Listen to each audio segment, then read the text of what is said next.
अस्सलामुअलैकुम and welcome to आपकी परेशानी यूट्यूब चैनल। आज आपके लिए एक नया नुस्खा लाए हैं। बादाम, खसखस, शहद, मूसली सफ़ेद और दूध से बनी रेसिपी। इसको अमूमन तवानाई बख्श और सेहतमंद समझा जाता है।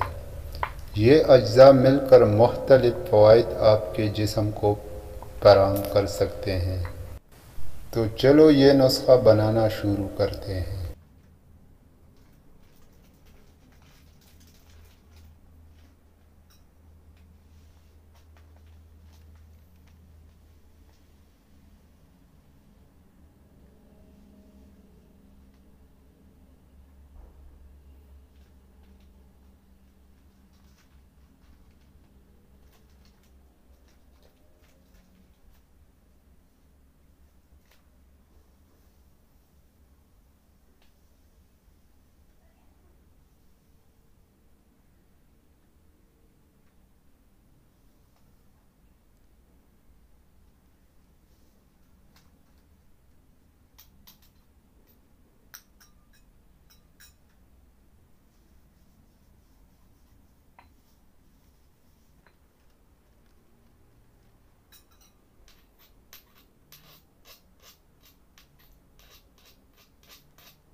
तो ये रहा आज का हमारा नुस्खा, जो मजमूई तौर पर जिस्म को तवानाई फराहम करती है, क़ुव्वत मुदाफ़अत को बढ़ाती है और अमूमी सेहत को बेहतर बनाती है। यह ख़ास तौर पर सर्दियों में मुफीद समझी जाती है, क्योंकि यह जिस्म को गर्मी फराहम करती है।